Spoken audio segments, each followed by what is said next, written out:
Hello મિત્રો, તમારી TAT HS અને ટાટ એસની એક્ઝામ પૂરી થઈ ગઈ છે. તો હવે જે લોકોના સારા માર્ક્સ આવવાના છે તે લેવા માટે હું લઈને આવી છું મેઇન્સના સ્પેશિયલ 10 આદર્શ નિબંધોની યાદી, જે ટાટ એચએસ અને ટાટ એસમાં પણ મહત્ત્વપૂર્ણ છે. અને 10 એવા નિબંધો વિશે આપણે ચર્ચા કરીશું જે એક્ઝામમાં પૂછાવાની પૂરેપૂરી શક્યતાઓ આમાંથી એક છે, જેથી તમે સારામાં સારા ગુણ પણ મેળવી શકો.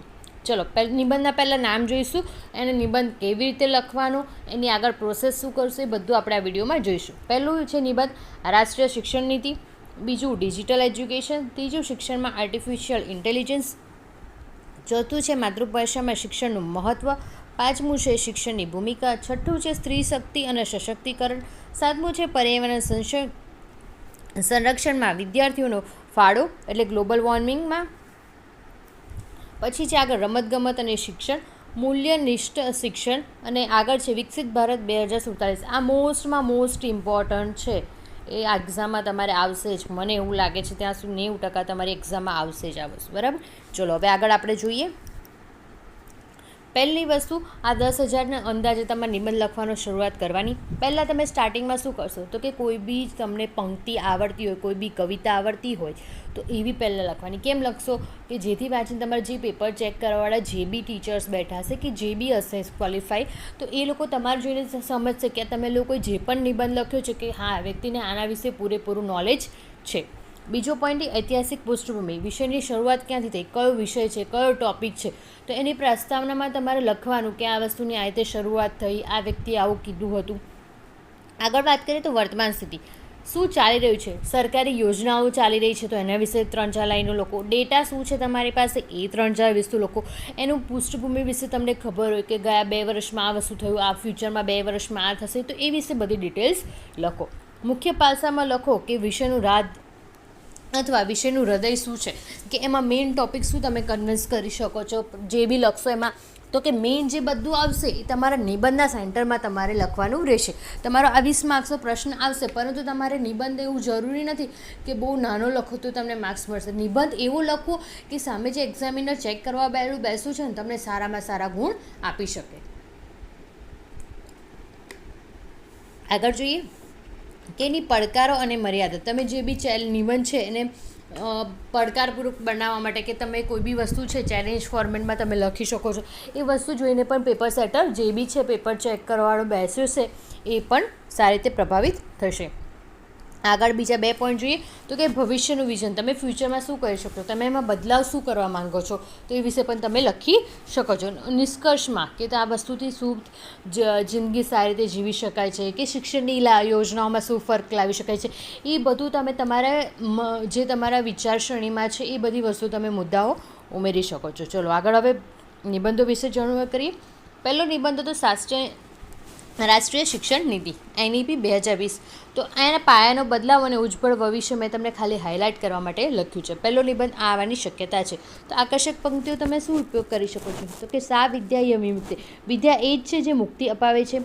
બીજું છે રાષ્ટ્રના વર્ગખંડો જ દેશનું ભવિષ્ય ઘડાય છે, કોઠારી પંચે બોલેલું છે. ત્રીજું છે વિધાન, શિક્ષક એ દુનિયાને બદલવાનું સૌથી શક્તિશાળી સશસ્ત્ર છે. એને કોણે કીધું છે, નેલ્સન મંડેલાએ. નવી પેઢીનું નવું શિક્ષણ, ભારત બનશે વિશ્વનું દર્પણ.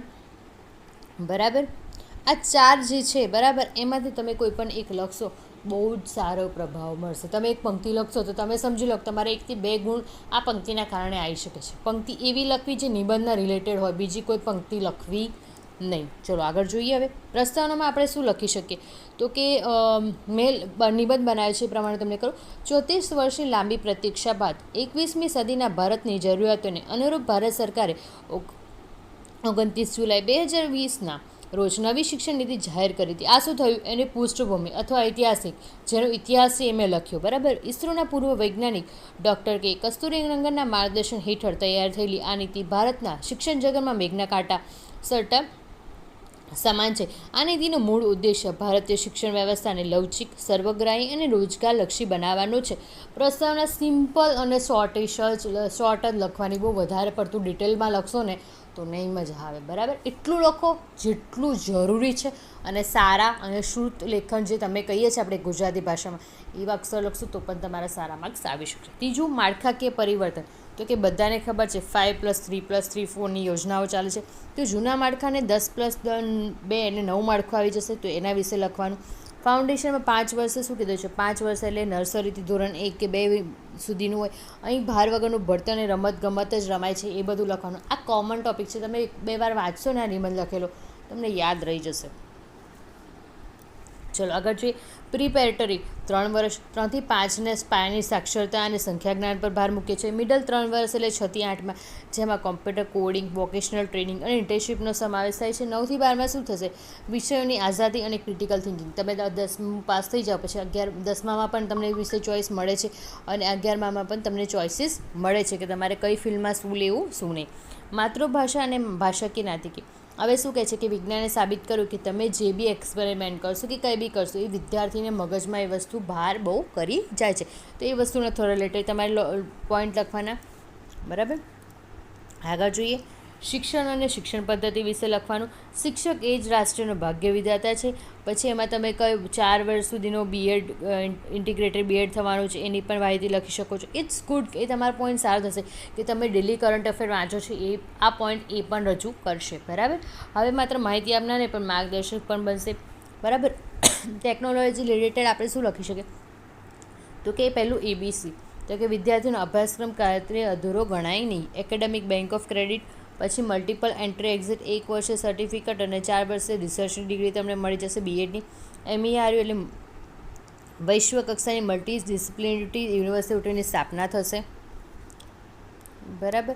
આગળ જોઈએ. NEF ટેકનોલોજીના પ્રસાર માટે રાષ્ટ્રીય મંચ. પડકારો, તમે પડકારો શું લખી શકો છો? કે પડકારો એવા જ હોય કે જે આર્થિક ફાળવણી છે, GDP, બરાબર, ગ્રોસ જે પણ પ્રોફિટ છે ફંડ આપણો, બરાબર, એના 6% છે. બરાબર. અને માળખાકીય સુવિધાઓ અને માનસિક બદલાવ લાવો છે, એ પણ સૌથી મોટો પડકાર છે.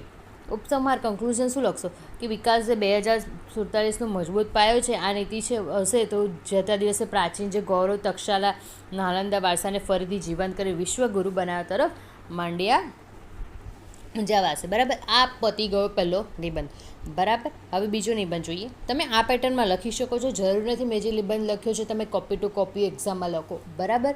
મેં મારી રીતે લખ્યો છે, તમે આમાંથી થોડા સારા પોઈન્ટ્સ લઈને પણ તમે તમારી એક્ઝામમાં લખી શકો છો. નિબંધ બીજો શું છે? ડિજિટલ એજ્યુકેશન, વરદાન કે અભિશાપ ઓનલાઈન શિક્ષણની અસરોમાં. આકર્ષક પંક્તિઓનામાં શું છે? બિલ ગેટ્સે એવું કીધું છે, ટેકનોલોજી એકમાત્ર એક સાધન છે, પણ બાળકને પ્રેરિત કરવા માટે શિક્ષક જ સર્વોપરી છે. બીજું છે 21મી સદીના સાક્ષરી નથી જે વાંચી લખી શકે છે, પણ એ ટેકનોલોજી સાથે શીખી શકે છે, જેમાં લર્ન, અનલર્ન અથવા રીલર્ન કરી શકે છે. ચોક અને ટોકથી લઈને ક્લિક લઈને ક્લાઉડ સુધીની સફર એટલે ડિજિટલ એજ્યુકેશન. બરાબર. ચલો આગળ જોઈએ. પ્રસ્તાવના શું કહીશું? જૂના જમાનામાં શું હતા? ગુરુકુળમાં મૌખિક શિક્ષણ અપાતું હતું. હવે શું કર્યું? ત્યાર પછી કાગળ અને પેન આવે, ત્યાર પછી ડિજિટલ ક્રાંતિ આવી, એટલે આ જે બધું થયું છે, મહામારી જે વિશ્વયુદ્ધ થયું, બધું થયું, એને 4 ખંડની દિવાલ. હવે તમે જે ડિજિટલ એજ્યુકેશન છે, એમાં ઇન્ટરનેટ છે, સ્માર્ટફોન છે, લેપટોપ છે, ટેબ્લેટ છે, બધી માધ્યમથી તમે પણ કોઈપણ જગ્યાએ વિડીયોઝ થ્રુ તમે સ્ટડી કરી શકો છો. હવે ડિજિટલ એજ્યુકેશનમાં વરદાન છે તો કેવી રીતે? તો કે શિક્ષકની પહોંચ. શિક્ષક કોઈ પણ સિટીમાં રહેતો હોય, કોઈ પણ જગ્યાએ રહેતો હોય તો એ ઓનલાઈન પણ સ્ટુડન્ટને ભણાવી શકે છે, એની કોઈ સીમા નથી. બીજું લવચિકતા, તો વિદ્યાર્થીને જે રીતે સમય હોય તેટલી વાર એને વિડીયો આપણે આપી દીધો, એટલી વાર જોઈને ફરી રિપીટ બી જોઈ શકે છે, જેથી એને શું થશે? સેલ્ફ પ્લેસ લર્નિંગ બારે ઘડીએ થશે, તો એને પણ એ ભણેલું જલ્દી યાદ રહેશે. ખર્ચમાં ઘટાડો, મોટાભાગના શહેરોમાં શું થશે? તમે જ્યારે ગામડામાંથી છોકરાઓ સિટીમાં આવશે તો રહેવા પીવા ખાવા પીવાનો ખર્ચો થશે, પરંતુ જો ઘરેથી છોકરો ઓનલાઈન સ્ટડી કરશે તો શું થશે? એનો ખર્ચામાં પણ બચત થશે. નવીનતમ સાધનોમાં શું છે? એનિમેશન છે, તમે 3D મોડલ્સ છે, વર્ચ્યુઅલ રિયાલિટી દ્વારા વિજ્ઞાન અને ભૂગોળ જેવા વિષયોને તમે જીવંત બનાવી શકો છો. આગળ જોઈએ. ડિજિટલ એજ્યુકેશનના પડકારો, અભિશાપ છે કે નહીં? તો કે જે ડિજિટલ ડિવાઇડ એ બહુ સારું પણ છે અને ખરાબ પણ છે. એના રિલેટેડ 2-3 પોઈન્ટો લખવાનું કે ગરીબ વિદ્યાર્થીઓ વચ્ચે જ્ઞાનની ખાઈ પણ વધી શકે છે. આગળ જોઈએ. સામાજિક અને શારીરિક અસર. તમે કોઈ પણ નાનો છોકરો હોય કાં તો કોઈ જોઈએ તો તમે એકવાર એને મોબાઈલની ટેવ પડાવી દેશો તો કન્ટિન્યુઅસ મોબાઈલ સ્ક્રીન સામે જોતો રહે તો એનાથી શું થશે, એ વ્યક્તિ ત્યાં બેસી રહેશે, ખાવા પીવાનું ભૂલી જશે, ત્યાં બેસવાની કન્ટિન્યુઅસ બેસે તો એનાથી એને શરીર પર પણ ખૂબ ખરાબ અસર પડશે, એને મેન્ટલી બી પ્રોબ્લેમ થવાનું ચાલુ થઈ જશે, કોઈની વાત સાંભળે નહીં, બહુ આર્ગ્યુમેન્ટ્સ કરશે, ગુસ્સો કરશે, એ બધી વસ્તુઓ પણ એના લીધે સાઇડ ઇફેક્ટ્સમાં આવી શકે છે. એકાગ્રતાનો અભાવ, વારે ઘડી તમે ઇન્ટરનેટ પર જ્યારે ભણશો તો સપોઝ યુટ્યુબના વિડીયો તમે આ બધું જોવો છો, બરાબર, તો એડવર્ટાઇઝમેન્ટ આવતી હશે તો એના લીધે ગેમ્સનું વિચલન થતું હશે, કંઈ બી આવતું હશે તો એના લીધે શું તમે પૂરેપૂરા કોન્સન્ટ્રેશન સાથે ભણી શકો નહીં, બરાબર. પ્રેક્ટિકલ જ્ઞાનની મદદ, લેબોરેટરીમાં જે પણ પ્રયોગો થાય છે રમતગમત એ ડિજિટલથી માધ્યમથી તમારે શીખવું મુશ્કેલ છે. તમે જે વસ્તુ લાઈવ કરીને જોશો ને એ બહુ જલ્દી શીખી લેશો. હવે જોઈએ સરકારી પહેલ અને ડિજિટલ માળખું. ભારત સરકારે શું કર્યું છે વેગ આપવા માટે, કેટલા મહત્ત્વના પગલાં લીધા છે તો કે પીએમઈ વિદ્યા, સ્વયં દીક્ષા, એનડીઆર અને ભારત નેટ, બરાબર. હવે હાઇબ્રિડ મોડેલ, ભવિષ્યની જરૂરિયાતમાં શું છે કે ટેકનોલોજીનો ઉપયોગ કરી આપણે વર્ગખંડને છે બધું સારી રીતે બનાવી શકીએ છીએ, ટેકનોલોજીનું શિક્ષણનું ઊંચું સ્થાન પણ થઈ શકે છે, પરંતુ ટેકનોલોજી છે એને શિક્ષકે સમજાવવું જોઈએ કે જે પણ વિદ્યાર્થીઓ છે એનો ગેરઉપયોગ કરે નહીં. ઉપસમમાં શું છે, નિષ્કર્ષમાં તમે લખી શકો છો, કોઈ અભિશાપ નથી, પરંતુ જો સારી રીતે એને તમે કોઈ પણ વિવેક બુદ્ધિથી એનો વપરાશ કરતાં તમે શીખવાડી દેશો વિદ્યાર્થીઓને તો એ સારા સપના જોઈએ અને સારી એને પાખો મળશે, સારા એના સપના જે છે એ બધા પણ એ પૂરું કરી શકશે. અંતિમ પંક્તિમાં શું લખશું, વિદ્યા વિનય શોભતે અને ટેકનોલોજી વિદ્યાને વિસ્તારે છે. આ બહુ મસ્ટ ઇમ્પોર્ટન્ટ લાઇન છે, તમે આ લખી તો સમજજો, તમારે બહુ સારો એવો નિબંધ થઈ જશે. આગળ જોઈએ, મુખ્ય હાઇલાઇટ્સ તમે શું યુઝ કરી શકો તો કે ડિજિટલ ડિવાઇડ, બીજું છે સેલ્ફ પ્લેસ લર્નિંગ, ત્રીજું છે બ્લેન્ડ લર્નિંગ અને ચોથું છે ડેમોક્રેશન ઓફ એજ્યુકેશન. આ હાઇલાઇટ્સ પોઈન્ટ એટલા માટે કે આનાથી તમારો નિબંધમાં તમે જે લખશો એ સૌથી વધારે ભાર પડશે. ચલો આગળ જોઈએ.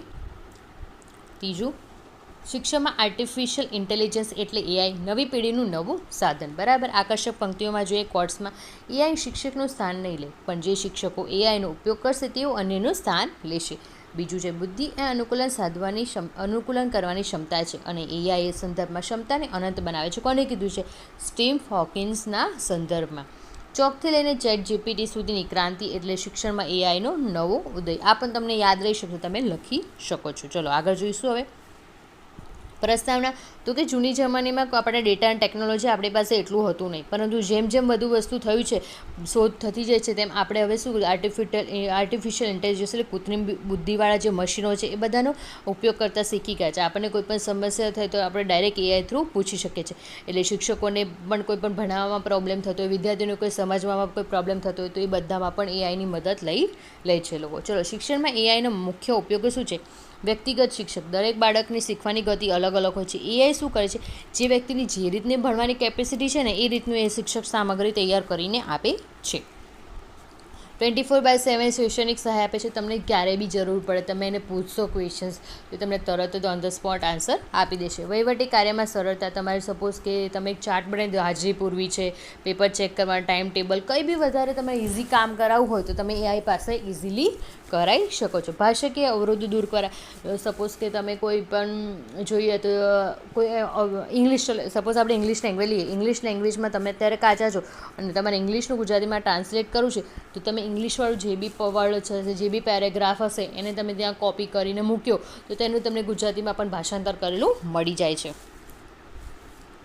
આગળ જોઈએ, પડકાર અને મર્યાદા શું છે? તો કે મૌલિકતાનો પ્રશ્ન છે. જે વિદ્યાર્થી પોતાનું હોમવર્ક એઆઈ પાસે કરાવશે તેને પોતાનું વિચારવાની ક્ષમતા નહિવત થશે અથવા શૂન્ય જેવું કહેશે. ડેલી કારણ કે એકવાર એઆઈ પાસે વર્ક કરાવશે તો દરરોજ એને એ વસ્તુની હેબિટેટ લાગી શકે છે. ડેટા પ્રાઇવસી, જ્યારે વિદ્યાર્થીઓ પોતાને વારંવાર પોતાના ડેટા આપશે તો એની કોઈ પોતાની પ્રાઇવસી રહેશે નહીં. ભાવનાત્મક જોડાણનો અનુભવ, જ્યારે શિક્ષક છે તમને પ્રેમ, હૂંફ બહુ વાલથી સમજાશે. એઆઈ એવું તમને કંઈ મશીન ક્યારે આપી શકશે નહીં. એ ખાલી માહિતી આપી શકશે, સંસ્કાર કે તમને કઈ વસ્તુ કઈ રીતે ચેન્જ કરવી એ કોઈ દિવસ એઆઈ તમને સમજાવી શકશે નહીં. બેરોજગારીનો ભય, જો આટલું જ બધું શિક્ષણની જગ્યાએ જો એઆઈ લઈ લેશે તો શિક્ષકને પણ ઘરે બેસવાનો વારો આવશે, બરાબર, અને ચિંતાનો વિષય પછી જતા દિવસે બની જશે. આગળ જોઈએ, ભવિષ્યનું ચિત્ર એટલે શું? શિક્ષક પ્લસ એ. શિક્ષક એઆઈને હટાવી શકશે નહીં પરંતુ શું સુપર ટીચર બનાવશે. ટીચરને કોઈ પણ નવું મોટિવેશનલ આઈડિયાઝ જોઈતા હોય, કશું કોઈ પણ એક્સપ્લેન વિશે વધારે ડિટેલ્સ જોઈતું તો એઆઈના સપોર્ટ થ્રુ એ નવું વસ્તુ લઈ શકે છે અને એનામાં ઇનોવેશન્સ પણ નવું કરી શકે છે. સરકારી અને વૈશ્વિક પહેલમાં શું કરી શકે છે, તો કે NEP 2020 મુજબ શું તમે કોડિંગ કરશો, ડેટાના પાયા નાખશો, દીક્ષા પ્લેટફોર્મ છે, એવા બીજા બધા પ્લેટફોર્મમાં પણ ચેન્જ કરી અને ટીચર્સને જે પણ સહાય જોતી હોય એ બધી પણ પૂરી પાડી શકાય છે. એનું કન્ક્લુઝન શું છે, તો કે AI બધું સારું છે, પરંતુ તમે એનું લિમિટેડ યુઝ કરશો તો સારામાં સારું છે. અને એને કોઈ પણ એની માનવીની સંવેદનાઓ અને નૈતિકતાઓ એ કોઈ દિવસ ભૂલી શકે નહીં, કારણ કે એ સંસ્કાર આપી શકતું નથી. અંતિમ પંક્તિ શું લખીશું, AI મગજને શક્તિ આપી શકે છે, પણ હૃદય તો માનવને શિક્ષક જ સ્પર્શી શકે છે. બરાબર. આના મેઇન હાઇલાઇટ પોઈન્ટ શું લખીશું, તો કે એડેપ્ટિવ લર્નિંગ, અનુકૂલિત શિક્ષણ પદ્ધતિ, ઓગ્યુમેન્ટેડ ઇન્ટેલિજન્સ એટલે જે માનવ બુદ્ધિને ટેકો આપે તેવી ટેકનોલોજી, અલ્ગોરિધમ બેઝિક્સ, અલ્ગોરિધમમાં રહેલી પક્ષપાતની શક્યતા, હ્યુમન સેન્ટ્રિક એકાઈ માનવ કેન્દ્રિત આર્ટિફિશિયલ ઇન્ટેલિજન્સ. બરાબર. અત્યારે AI બહુ ટ્રેન્ડમાં છે, એટલે મેં એવા જ 10 નિબંધ લીધા છે જે એક્ઝામમાં આવવાની 90% શક્યતા છે. આગળ જોઈએ. ચોથું નિબંધ, માતૃભાષામાં શિક્ષણનું મહત્ત્વ, વૈશ્વિક સ્તરે માતૃભાષાનું સ્થાન. આકર્ષક પંક્તિઓમાં શું છે, જેવી રીતે માતાનું દૂધ બાળક માટે સર્વશ્રેષ્ઠ આહાર છે, તેવી જ રીતે માતૃભાષા એ બાળકના માનસિક વિકાસ માટે સર્વશ્રેષ્ઠ માધ્યમ છે. કોણે કીધું છે, મહાત્મા ગાંધીએ. નામ લખવાનું ખાસ કરીને તમે કોઈની પંક્તિ લખતા હોય ને, તો જો કોઈ માણસ સાથે તમે એવી ભાષામાં વાત કરશો જે તે સમજે છે અને તેના મગજ સુધી પહોંચે છે, પણ જો માતૃભાષામાં વાત કરશો તો તેના હૃદય સુધી સ્પર્શે છે. કોને કીધું છે, નેલ્સન મંડેલા. જેની ભૂલી જનની અને જનૈતા તેની ભૂલી પવિત્ર પ્રેમની હિતા. આ એક પંક્તિ હતી. બરાબર. તો આ પંક્તિ હવે તમે લખશો તો બહુ સારું તમારું પરફોર્મન્સ ગણાશે. પ્રસ્તાવનામાં શું લખશો, ભાષા એ શબ્દ નથી. તમે કોઈ પણ પ્રેમ ભાવ વ્યક્ત કરવો હોય કે કશું બી કરવું હોય તો તમે તમારા ભાષા દ્વારા પણ કરી શકો છો. જ્યારે તમે ઘરમાં કોઈ પણ છોકરું છે જન્મે છે, તો ઘરમાં જે પણ ભાષા બોલાતી હશે છોકરું પહેલાં ભાષા શીખશે, તો શું થાય, એની માતૃભાષાથી બાળકનું વિકાસ ને બધું છે એ શ્રેષ્ઠ કેવી રીતે થશે, તો કે જે માતૃભાષાને સમજશે એ રીતે શ્રેષ્ઠ થશે. હવે આગળ જોઈએ. માતૃભાષામાં શિક્ષણના મનોવૈજ્ઞાનિક અને શૈક્ષણિક ફાયદા શું છે. જેટલું માતૃભાષામાં, તમારી માતૃભાષા ગુજરાતી છે તો તમે ગુજરાતી મીડિયમમાં ભણો છો, તો તમે સ્કૂલમાં જશો, તમે ભણાવશો અથવા તમે જાતે ભણશો તો તમે ફટાફટ એ વસ્તુ પોતાના મગજમાં સેટ કરી શકો છો. જો પરંતુ તમે ગુજરાતીમાં વાત કરતા હોય ઘરે અને ઇંગ્લિશ મીડિયમમાં હોય તો થોડું ટફ થઈ શકે છે. આગળ જોઈએ. મૌલિકતા અને સર્જનાત્મક વાત. બાળક જે છે વાત કરવી હોય ટીચર સાથે, ગુજરાતી મીડિયમમાં છે તો ગુજરાતીમાં સારી રીતે વાત કરી શકે છે, પરંતુ ઇંગ્લિશ મીડિયમમાં છે તો થોડું એને વાત કરવું પણ ટફ થઈ જશે. જેથી શું થશે, એમને જેટલી પણ જિજ્ઞાસા હશે, ક્યુરિયોસિટી આવતી હશે, એટલી બધું એ ટીચર્સને કહી શકે નહીં. આત્મવિશ્વાસમાં વધારો થશે જો એની માતૃભાષા એ જ હશે અને સ્કૂલમાં પણ એ જ ભાષા શીખતો હશે, તો એનો કોન્ફિડન્સ પણ બિલ્ડઅપ થશે. આગળ જોઈએ. વૈશ્વિક સ્તરે માતૃભાષાનું સ્થાન શું છે, તો કે વિકસિત રાષ્ટ્રોનું ઉદાહરણ છે, જેમ કે જાપાન, જર્મની, ફ્રાન્સ, ઇઝરાયલ અને ચીન જેવા દેશોએ સાબિત કર્યું છે કે માતૃભાષા છે ટેકનોલોજી આધારિત નથી, પરંતુ ઉચ્ચ શિક્ષણ પણ પોતાની માતૃભાષામાં જ અપાય છે. બીજો શું છે, યુનેસ્કોનો અભિપ્રાય શું કહે છે કે પ્રાથમિક શિક્ષણ માતૃભાષામાં જ રહેવું જોઈએ, કારણ કે તે શિક્ષણના અધિકારનો એક ભાગ છે, રાઇટ ટુ એજ્યુકેશનનો. 5મો પોઈન્ટ શું લખીશું, NEP 2020 અને માતૃભાષા એવું કીધું છે કે ધોરણ 8 સુધી શિક્ષણનું માધ્યમ માતૃભાષા કે સ્થાનિક ભાષામાં જ રાખવું, એમાં કોઈ પણ જાતનો બદલાવ થઈ શકે નહીં. પડકારો અને ગેરસમજ જે રીતે આપણે વાત કરી, અંગ્રેજી પ્રત્યેનું આકર્ષણ એટલે કેરિયર બનાવવા માટે હવે બધા પેરેન્ટ્સ ગુજરાતી મીડિયમમાં નહીં પરંતુ ઇંગ્લિશ મીડિયમના સ્ટુડન્ટ્સને મૂકતા હોય છે. રોજગારીની ચિંતા એટલા માટે કે તમે કોઈ પણ ભાષા ના સમજ પડે તો ગૂગલ ટ્રાન્સલેટ કરો છો અથવા AIના કારણે માતૃભાષામાં જે પણ જ્ઞાન ધરાવો છો એની વૈશ્વિક તકો ખુલી છે. ઉપસંહાર શું કહીશું કે માતા અને માતૃભાષાનો કોઈ વિકલ્પ હોઈ શકતો નથી, એ બંનેની કોઈ જગ્યા લઈ શકતું નથી. એવી રીતે તમે લખી શકો છો કે સંસ્કારી બનાવવું હોય છોકરાને તો એને માતૃભાષામાં તમે શીખવાડીને સંસ્કારી બનાવી શકો છો. અંતિમ પંક્તિ શું લખશો, ભાષા જાય તો સંસ્કૃતિ જાય અને સંસ્કૃતિ જાય તો રાષ્ટ્ર જાય. આના વિશે બી મેં બહુ બધું મારા આમાં લખ્યું છે, તો તમે સમજજો પણ ખરા, જોજો વાંચો તો તમને બહુ સારું થઈ શકે. આગળ જોઈએ. મેઇન પોઈન્ટ શું લખીશું એના વિશે, તો કે જ્ઞાનાત્મક વિકાસ, શૈક્ષણિક કાર્યક્ષમતા, સાંસ્કૃતિક વારસો અને ભાષાકીય વિવિધતા. આગળ જોઈએ. શિક્ષણની ભૂમિકા બદલાતા જમાનામાં આધુનિક ગુરુની જવાબદારી. આકર્ષક પંક્તિમાં શું છે, ગુરુ ગોવિંદ દો ખડે કાકે લાગુ પાઈ, બલિહારી ગુરુ આપકી ગોવિંદીઓ બતાય. કોણે કીધું છે, સંત કબીરે. શિક્ષણ એ માહિતીનું શિક્ષણ નથી પણ ચારિત્ર્યનું ઘડતર છે. કોણે કીધું છે, સ્વામી વિવેકાનંદે. એક સામાન્ય શિક્ષણ કથન કરે છે, સારું શિક્ષણ સમજાવે છે, શ્રેષ્ઠ શિક્ષક નિદર્શન કરે છે, પણ મહાન શિક્ષક પ્રેરણા આપે છે. કોણે કીધું છે, વિલિયમ ઓથર વડે. શિક્ષક એ મીણબત્તી જેવો છે જે પોતે જલીને બીજાને પ્રકાશ આપે છે. પંક્તિ લખવાનું તો ભૂલતા જ નહીં. પ્રસ્તાવમાં શું લખીશું કે ભારતીય સંસ્કૃતિમાં જૂના જમાનાથી આવ્યું છે કે ગુરુની પ્રેરણા લઈને તમે તમારું જે પણ છે પ્રાચીન કાળમાં ઋષિમુનિઓથી લઈને આજના આધુનિક યુગમાં હંમેશા સમાજનું જે પણ ધરી રહ્યો છે શિક્ષક જ રહ્યો છે. જેવું શિક્ષક તો પોતાના સ્ટુડન્ટને શીખવાડે છે એ રીતે એના મૂલ્યો અને જિંદગીમાં સંસ્કાર ને બધું ધીરે ધીરે એમાં વિકસતું જાય છે. બદલાતા યુગની શિક્ષકની કેવી ભૂમિકાઓ છે તો કે માહિતી આપનાર માર્ગદર્શક. કોઈ પણ કામ જરૂરી છે, નથી સમજ પડતું, શું ખોટું છે, શું સાચું કરવું, કે મારા માર્ક્સ ઓછા આવે તો કેવી રીતે બધા, એ બધી પ્રેરણા કોણ આપે છે? શિક્ષક. જીવન કૌશલ્યના ઘડવૈયા. આજના સ્પર્ધાત્મક યુગમાં વિદ્યાર્થીઓ માનસિક અને તણાવનો ઉપયોગ કરે છે. શિક્ષક હવે મનોવૈજ્ઞાનિક રીતે આત્મવિશ્વાસ, ધ્યેય અને સામાજિક મૂલ્યોનું પણ સિંચન કરે છે. ટેકનોલોજી અને માનવતાનો સમન્વય શું છે તો કે આધુનિક માનવીમાં શું કરે છે? માનવી છે ને પોતાની જે ભાવનાઓ છે એક લિમિટેડ રાખી દીધી છે, બહાર બહુ જગ્યાએ કરતો નથી. એટલે માનવી સંવેદનાઓ જીવંત રાખવાનું પણ કામ કરે છે મશીન સાથે જો વર્ક કરે તો. સતત અદ્યતા. જ્ઞાન ઝડપથી બદલાય છે. આજના જમાનામાં શિક્ષક એ શ્રેષ્ઠ છે જે પોતાનું નવું શીખવા માટે હંમેશા તત્પર રહે છે. આગળ જોઈએ. રાષ્ટ્રીય નિર્માણમાં શિક્ષકનો ફાળો શું છે?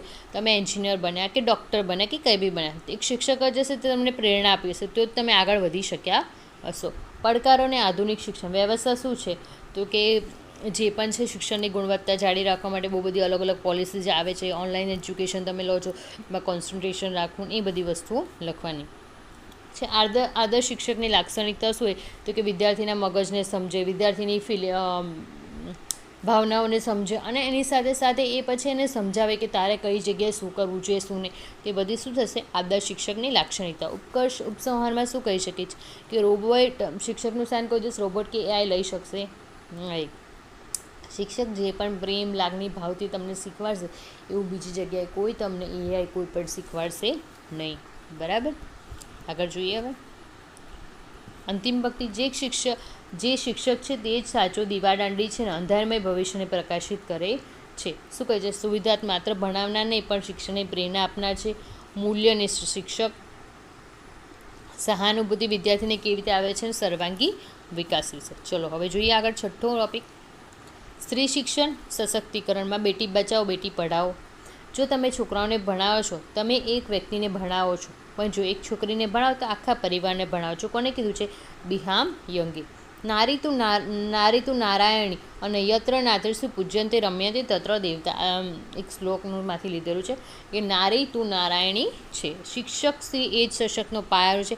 પાંખો આપે છે કુદરતી ઉડવા દે આભમાં, ભણતરનો દીવો પ્રગટાવા દે દીકરીના હાથમાં. આવી તમે લખશો ને, મારું જે બી પેપર ચેક કરવાનો છે ને ગાંડો થઈ જશે. કેમ? કેવી મસ્ત પંક્તિ લખી છે. બરાબર, આપણે એવી જ પંક્તિઓ લખવાની. બરાબર, આમાં શું લખશો? સ્ત્રીના આયાત પછી જે બી પહેલાં સ્ત્રી છે ને એના ઘરે બેસી રહેતી હતી, અશિક્ષિત હતી, પરંતુ હવે જેમ જેમ જમાનો બદલાય તો સ્ત્રી શિક્ષિત થઈ અને પોતાની સ્વતંત્રતા મળી, આત્મનિર્ભરતા બની. તો એને શું થયું? મજબૂત શું હતું? એનું શિક્ષણ પાયો મજબૂત થયું. એના લીધે શું થયું? એના પરિવારનું પણ સંચાલન સારી રીતે કરી શકે છે. સ્ત્રીનું મહત્ત્વ શું છે? સામાજિક પરિવર્તન આવ્યું. પહેલે દહેજની પ્રથા હતી, એ બધી પ્રથાઓ પણ બંધ થઈ. કારણ કે જે સ્ત્રી છે, એ છોકરી છે, ભણતર એની પાસે અપાયું તો એ પોતાના હક માટે લડવાનું પણ એને ચાલુ કર્યું. આર્થિક સ્વતંત્રતા શું છે? કે રોજગારીની વ્યવસ્થાની તકો પણ પૂરી પાડે છે. પોતાના સ્વાસ્થ્ય અને વસ્તી નિયંત્રણ વિશે પણ એ ધ્યાનમાં રાખે છે કે છોકરાને પોષણ શું આપવું, પોતે જ્યારે પણ એક એજમાં આવશે ત્યારે પોતાને પણ કેટલું શરીરને વસ્તુ આપવી નહીં આપવી એ બધું પણ એના પર નિર્ભર થાય છે. એના લીધે શું કહેવાય, જન્મના સમયે જે પણ બાળકનો મૃત્યુદર હતો અને જે પણ ઓલ્ડ એજમાં જે વ્યક્તિનો મૃત્યુદર હતો એમાં પણ ઘણો ફેરફાર આવ્યો છે. નિર્ણય શક્તિ. સ્ત્રી શિક્ષણ હોય તો વિચારણા ધારાની ઘરમાં સારી બનશે, પોતાનું વ્યક્તિત્વ પણ રજૂ કરી શકશે અને નિર્ણયો લેવામાં પણ પોતે ભાગીદાર બનશે. સરકારી યોજનાઓને બેટી બચાવો બેટી પઢાઓની છે, એમાં કન્યાને પ્રોત્સાહન આપવા માટે છે, એના માટે ફ્રી એજ્યુકેશન પણ છે. બરાબર, આગળ જોઈએ, સુકન્યા સમૃદ્ધિ યોજના છે, લગ્ન માટે નાણાકીય સુરક્ષા છે, કસ્તુરબા ગાંધી બાલિકા વિદ્યાલય છે, ડિજિટલ શક્તિ છે. આધુનિક પડકારો શું છે? તો કે અમુક વિસ્તારોમાં એવું છે, હજી પણ ગામડાઓવાળા વિસ્તારોમાં છે કે છોકરીને ભણવા તો દેવાની, છોકરી તો જવાની છે પરાયા ઘર, બરાબર. તો એવી રીતે પણ એ લોકો છોકરીઓ શું થાય, પછાત રહી જાય છે. તો એ પડકાર છે, ચિંતાજનક છે. ભલે સરકાર એટલું બધું કામ કરી રહી છે, પરંતુ અમુક જગ્યા એવી છે કે જ્યાં આગળ હજી સુધી જ્ઞાન મળતું નથી, બરાબર. આગળ જોઈએ, સશક્તિકરણનો સાચો અર્થ શું છે? નોકરી આપવું નથી, પરંતુ સ્ત્રી પોતાના હક માટે અવાજ ઉઠાવી શકે, ભયમુક્ત રહી શકે, પોતાના પર ડિપેન્ડ, પોતાના જે પણ જીવન જરૂરિયાતની વસ્તુઓ છે પોતાની જાતે લઈ શકે છે, અને પુરુષને સમસમી મતલબ સમોવડી કહીએ સમાન દરજ્જો ધરાવતી બની શકે છે. ઉપસંહારમાં શું કહીશું? તો કે સ્ત્રી છે એ માત્ર સામાજિક ફરજ નથી, પરંતુ રાષ્ટ્રીય જરૂરિયાત પણ છે. દીકરી જો તેજસ્વી હશે તો એ જો છોકરીએ ભણેલું હશે તો ઘરના બધાને શિક્ષિત કરી શકશે, બરાબર. અંતિમ પંક્તિ આમાં શું લખશે? નારી તારા અનેક રૂપ, શિક્ષિત બની તું સજાવ જગતનું રૂપ સ્વરૂપ, બરાબર. લિંગ સમાનતા વિશે મેઇન ટોપિક શું લખશું? સામાજિક અને આર્થિક સશક્તિકરણ. પછી આગળ લખશું શિક્ષણ અધવચ્ચે છોડવાનું પ્રમાણ અને મહિલા સંચાલિત વિકાસ. આગળ જોઈએ હવે આપણે પર્યાવરણ સંરક્ષણમાં વિદ્યાર્થીઓનો ફાળો, ગ્લોબલ વોર્મિંગ અને આપણી ફરજ. આકર્ષક પંક્તિઓમાં શું લખશું? પ્રકૃતિ છે એ રક્ષતી રક્ષત, જે પ્રકૃતિનું રક્ષણ કરે છે તેનું પ્રકૃતિ રક્ષણ કરે છે. પૃથ્વીની દરેક માણસની જરૂરત પૂરી કરવા માટે, પરંતુ પૂરતી છે પણ લાલચ માટે નહીં. કોણે કીધું છે? મહાત્મા ગાંધીએ. આપણે આપણા પૃથ્વી આપણા પૂર્વજો પાસેથી વારસામાં નથી મેળવી, જો આપણા બાળકો પાસેથી ઉધાર લીધી છે. છોડમાં રણછોડ, પર્યાવરણ બચાવો તો બચશે આ જગતનું આખું છોડ. શું કરશું? તમે જો પર્યાવરણને બચાવશો તો જ આગળ જતા દિવસ તમે શાંતિથી જીવન છે. અત્યારે તમે જુઓ ગરમી કેટલી બધી છે, ગ્લોબલ વોર્મિંગના લીધે ગરમી થઈ રહી છે, પર્યાવરણનું પ્રદૂષણ છે. પ્રદૂષણ બહુ બધા ટાઈપના છે, તો એ પ્રમાણે જો તમે જેટલા ઝાડ ઉગાવશો એટલું શું થશે? પ્રદૂષણ કંટ્રોલમાં થશે, તો એના લીધે પર્યાવરણ પણ બચી રહેશે, તો આપણી પણ જિંદગી જતા દિવસે બચી રહેશે. ગ્લોબલ વોર્મિંગને વર્તમાન સ્થિતિ શું તમે કહી શકો છો? કાર્બન ડાયોક્સાઇડ જે વાયુ છે એ ગ્રીન હાઉસ અસરને બહુ અસર કરે છે, અને ઓઝોન લેયર પણ ધીરે ધીરે તૂટે છે, જેનાથી શું થાય છે? જે બહારના સૂર્યના કિરણો છે ડાયરેક્ટ પૃથ્વી પર આવી રહ્યા છે. એ રીતે તમે લખી શકો છો. આગળ વિદ્યાર્થી એના માટે શું કરી શકે? વૃક્ષારોપણ કરો, એનું જતન કરો. દરરોજ એક છોડ રોપ્યો હોય તો પાણી આપો, એની કેર કરો, તો જેટલા છોડ ઉગશે એટલું તમારા માટે બેનિફિટ રહેશે, બરાબર. 3R એટલે રિડ્યુસ, કોઈ બી રિયુઝ અને રિસાયકલ કરવાનો. પ્લાસ્ટિકનો ઉપયોગ ઘટાડવો, ફરીથી ઉપયોગ કરવો કે નહીં કરવું એ બધું જોવાનું. સ્કૂલ કે કોલેજમાં પ્લાસ્ટિકનો ઉપયોગ થતો હોય તો બેન્ડ કરાવવું. ઉર્જા અને જળ બચત, બિનજરૂરી લાઇટ પંખા બંધ કરવા, રેઇન વોટર હાર્વેસ્ટિંગ સિસ્ટમ કરવી, સોલર સિસ્ટમ રાખવી, જેથી તમે ઇલેક્ટ્રિસિટીનો ફ્રીમાં યુઝ કરી શકો. પર્યાવરણની જાગૃતિ કરવાની, કે સોશિયલ મીડિયા છે, બધી જગ્યાએ ઇકો ક્લબ હોય તો તેમાં તમારે મોટિવેશન આપવાનું કે જો વૃક્ષો બચાવશો તો પર્યાવરણ બચશે, એ રિલેટેડ તમારે બધાને લોકોને જાગૃત કરવાના. શૈક્ષણિક સંસ્થાઓની ભૂમિકા શું હશે? તો કે ફિલ્ડ વિઝિટ કરશે, જંગલોની મુલાકાત લેશે, પર્યાવરણ સાથે જોડેલા કોઈ પણ ગેરકાયદેસર કોઈ વસ્તુ થતી હશે તો એના પર કડક અમલમાં લગાવવામાં આવશે, બરાબર. એ બધું થશે. પર્યાવરણ અને ભારતીય સંસ્કૃતિ, કારણ કે જૂનું પર્યાવરણ છે આપણને મળ્યું છે, આપણા વારસામાં મળ્યું છે, તો આપણે એને સાચવી રાખવાનું છે અને ખરાબ કરવાનું નથી. નદીઓને માતાને પર્વતોને વૃક્ષદેવ ગણવામાં આવ્યા છે, એ બધું રોકવાનું. આપણે પીપળ છે, વડ છે, તુલસીની પૂજા કરીએ છીએ. વિદ્યાર્થીઓને પણ આ વસ્તુ સમજવી જોઈએ, પ્રાચીન જ્ઞાન બધું લેવું પડે. ઉપસંહારમાં શું કહે છે કે પર્યાવરણ છે કોઈ પણ કાયદોને ઘડી નથી શકતો કે નથી બનાવી શકતો એવું નથી, પરંતુ તે ઘરના શાળાના નાના ફેરફારોથી શરૂ થાય છે. તમે તમારા ઘરે એક છોડ રોપશો, બીજી બેન જોઈને બાજુમાં રોપશે, તો એના લીધે ઘણું એવું સેન્ટર એક થઈ જશે, ગ્રુપ બની જશે કે જેમણે પોતાના ઘરે છોડ રોપ્યા હશે. એટલે વ્યક્તિ એકને જોઈને બીજું વ્યક્તિ શીખે છે. અંતિમ પંક્તિ શું લઈ છે? આવો સૌ મળી એક સંકલ્પ લઈએ, પર્યાવરણ બચાવી પૃથ્વીને નંદભવન કરીએ. ચલો આગળ જોઈએ. કીવર્ડ્સ કયા આવશે? વ્યક્તિગત કાર્બન ઉત્સર્જન ઘટાડવું, પર્યાવરણને અનુકૂળ જીવનશૈલી, જૈવ વિવિધતાનું સંરક્ષણ કરવાનું, ટકાઉ વિકાસના લક્ષ્યાંકો. આગળ જોઈએ રમતગમત અને શિક્ષણ પર, કારણ કે કુંભ મેળો હમણાં જ ગયો છે એટલે આવશે ટોપિક. જે મેદાન પર પરસેવો પાડે છે તે જીવનના રણ મેદાનમાં ક્યારેય હારતો નથી. શરીર માધ્ય ખલુ ધમ્મ સાધનમ, બરાબર. પછી આગળ છે સ્વસ્થ શરીરમાં જ સ્વસ્થ મનનો વાસ હોય છે, એરિસ્ટોટલ, જે આપણે પીટીની બુકમાં પણ લખેલું આવતું હતું. ખેલશે ગુજરાત જીતશે ગુજરાત, એ તો તમને યાદ રહેશે જ. આગળ જે પ્રશ્નાવલી શું છે? શિક્ષણનો મતલબ એવું નથી ભણાવવું પુસ્તક એવું જ્ઞાન, પરંતુ માનસિક, બૌદ્ધિક, શારીરિક વિકાસનો પણ તમારે એના સમન્વય કરવાનો. પ્રાચીન કાળમાં ગુરુકુળમાં પણ શસ્ત્રવિદ્યા છે, પછી રમતગમતની વિદ્યા છે, એ બધી વિદ્યાઓ પર ભાર મૂકતા હતા. ખાલી એવું નથી કે ગોખણિયું જ્ઞાન પર એ લોકો ધ્યાન મૂકતા હતા. એટલે રમતગમત શું છે, શિક્ષણના કેન્દ્રમાં પણ એ આવી રહ્યું છે અને જરૂરી વસ્તુ પણ છે, જેથી જીવન કળા શીખી શકો છો અને શિસ્ત પણ તમે લાવી શકો છો. રમતગમત અને શિક્ષણનો સંબંધ શું છે? શારીરિક સ્વાસ્થ્ય.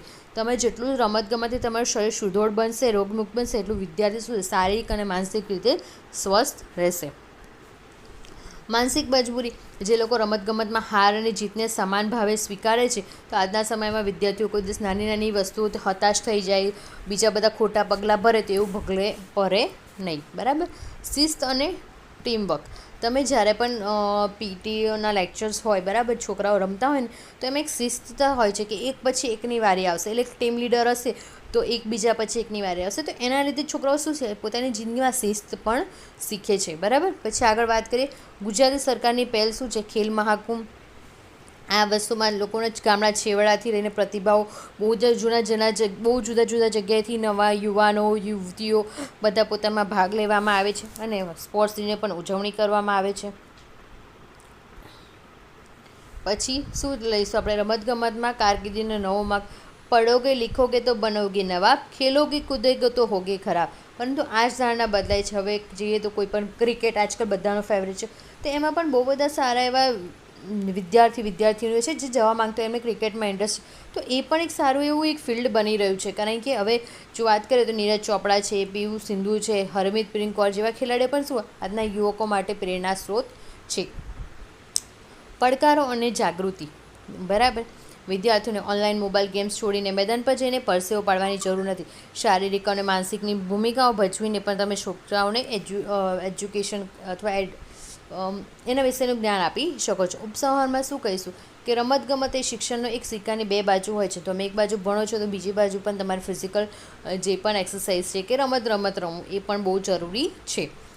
અંતિમ વખતે લખશું, હાર્યા પછી લડવાની જે હિંમત આપે છે એ જ સાચી રમત છે. હવે એના કીવર્ડ્સ જોઈશું. ખેલદિલીની ભાવના, ચારિત્ર્ય નિર્માણ, શરીર અને માનસિક સ્વાસ્થ્યનો સમન્વય, પાયાના સ્તરે પ્રતિભાની ઓળખ. આગળ જોઈએ નિબંધ 9. મૂલ્યનિષ્ઠ શિક્ષણ આજના સમયની અનિવાર્યતા. માત્ર મગજને શિક્ષણ કરવું ને હૃદયને નહીં, તે શિક્ષણ જ નથી. એરિસ્ટોટલે કીધું છે, સાચી કેળવણી એ હૃદયની વિશાળતા અને મનની નિર્મળતા છે. પુસ્તકો જ્ઞાન આપે છે, પણ મૂલ્યો જીવન જીવવાની કળા આપે છે. વિદ્યા વિનયન શોભતે. વિદ્યા વિનયથી શોભે છે. પ્રસ્તાવના શું કહીશું કે વિદ્યાર્થી તમે તમારું પોતાનું એજ્યુકેશન સારું કરી શકશો, પ્રામાણિક બની શકશો, જિંદગીનો પોતાના પગ પર ઊભા રહી શકશો, એ બધું લખવાનું. મૂલ્યની શિક્ષણની જરૂરિયાત કેમ છે? તો કે નૈતિકતા માટે. બાળપણથી જો તો નૈતિકતાના પાઠ ભણાવવામાં તો આદર્શ સમાજ બની શકે છે. માનસિક શાંતિ અને સંતોષ. પોતે જાતે વ્યક્તિ જો ભણેલો હશે ને તો જિંદગીમાં કોઈ પણ જગ્યાએ પછાટ એને કોઈ પણ વાર આવશે નહીં. સામાજિક સમર્થન.